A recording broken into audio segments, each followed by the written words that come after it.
Hi everyone, it's Margaret Manning here with 60 and Me. Welcome to our show today. I hope that you're doing well wherever you are. It's been a crazy time the last few months, hasn't it? And I know we're all a little bit exhausted with the Corona chronicles that everyone is having to go through, and the stories and experiences. But I want to just take a minute to take a pause here because it's kind of a time of reemergence. I hope that things are better where you are. As I'm recording this, there are still a lot of places in the world that are dealing with the challenge of the virus. But I think I was just struck by an article one of our bloggers wrote, Sharon Blumberg, about her experience with Corona, and also things she's done now to get back on track, and from a psychology perspective, things that we can do to shift our mindset. Now, I know that everyone's tried really hard to first of all, stay healthy and stay positive, and keep themselves busy. And in her article, Sharon talks about all the great things she got up to. The rituals, the exercise, nutrition, things that we learned were really important for us. And I think if there's probably several things that have come out of this last few months in the positive for me. One of them is eating more healthy food after my my initial crash cooking course on scones and cookies and cakes and bread. I now start eating a bit more healthy food. I've got a blender now. I'm making smoothies and eating more salads, less sugar. And, so through the whole process, I think we've all learned a lot. Yes, we were alone, most of us. Maybe some of you still are. But I think we learned to love our loneliness. And I think that's something that, is a gift. I know I certainly thought that I was going to really miss, being in contact all the time with people. Of course, I've had this wonderful community, all you guys to talk to and share with. But I think we've learned to love our aloneness, and learned how to be independent in a really kind of constructive way. I think we've also learned how to do some radical simplification, that we have started on all kinds of levels in our life to want to cut back on possessions, just stuff, miscellaneous items in the house, just shopping in general. I think a lot of people, of course, shopped online for the necessities, maybe some extravagance if you could afford it. But a lot of people thought, I just don't even miss this much. I'm not going to worry about shopping. Now that the shops are open, I think they're finding a lot of people are just not coming back. There's been this simplification mindset shift. So I think it's really, really cool. So I think that one other thing that would be staying healthy that Sharon talks about is, just taking better care of your health. Looking after the things that are troubling you and talking things through with friends, getting on those Zoom calls and joining communities, places like 60 and Me, and like just not knowing about things does not make it better. You have to kind of reach out, and I think that's happened a lot for people. Hasn't happened for you. I'm kind of talking in a way here about my own experience, but how has it been for you? One thing that Sharon talks about, which I think is key to this, finding inner strength and resilience, is developing that resilience muscle. Knowing that we're going to be okay. It's going to bounce back. We're going to get through this.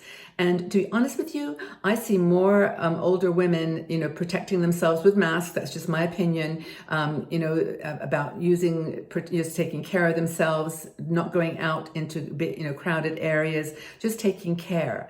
And I think that shows our maturity and our wisdom. And I think it's a good thing. Hopefully, we've been helpful in not spreading it if we have had it ourselves. But finding resilience is like about naming your fears, naming your and owning them. I think that Sharon mentions Brene Brown, which is this beautiful woman who wrote books about being courageous, feeling that you're good enough, that that you can make it through these really tough times, and just showing up and just being present, just doing the best that you can. And so I think that building that resilience muscle has been something that's come out of this last few months for a lot of people. Maybe for you. Do you feel more resilient now, stronger?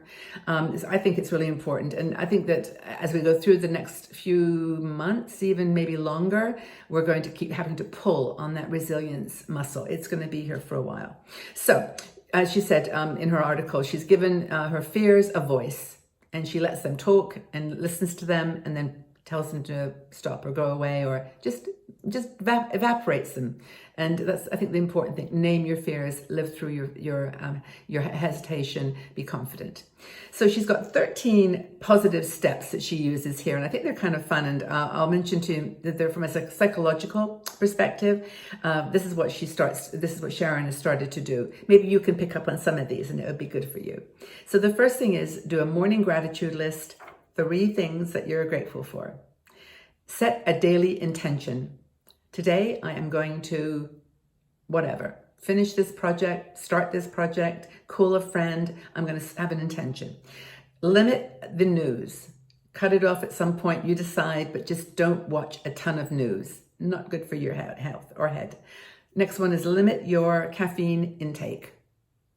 This is hard for me. I like coffee and teas that have caffeine, but do whatever you can do. Just be aware it has an effect, or anything that has an effect on you. Just cut it, limit it. Work out as often as you can. That's a good one. Of course, we've all been trying to do that.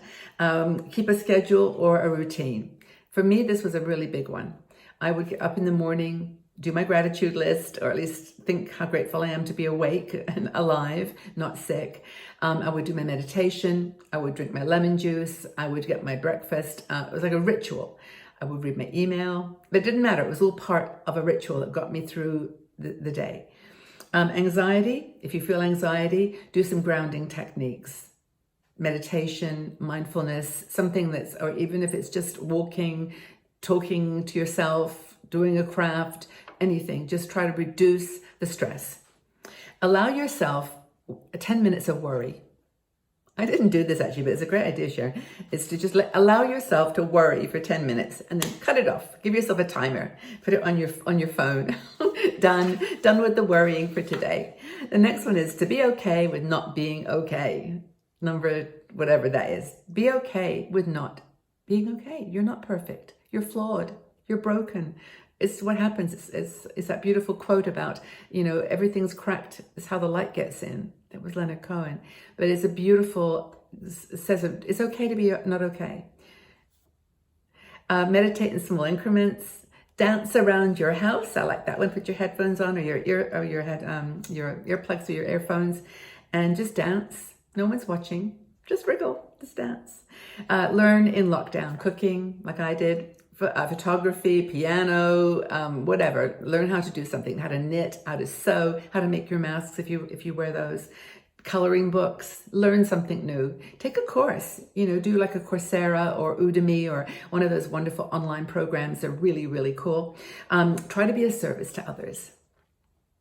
You have no idea how helpful it is to someone for you to just show that you care by asking a question. I would go through my my WhatsApp and my Messenger list, and I would literally every day leave 10 messages to people. Hi guys, how you doing? Hope you're doing all right. I would dictate it into my phone, and then I would say, excuse me for the spelling and grammar mistakes I'm dictating, because sometimes the phone does weird things with your voice. But I would just find that 10, 15 minutes of just saying to people, I love you, sending lots of cuddles and hugs, my grandkids included. So she's decided, Sharon, to get back into coaching. So, maybe reviving an interest, doing something that you've just not had time to do. These are all things, there are 13 sort of positive steps that you can take to just get through this time. Maybe you're through most of it. Maybe you're just in the middle of it. But whatever, this is going to happen again. In your life, there'll be more times like this, but we'll be ready. We'll be ready this time. So what have you done? I mean, she says that she was lost for many weeks. Maybe we're all starting to find ourselves now. How is the virus, how has the coronavirus held you back? What are the things that it's limited you from doing, and what opportunities has it offered?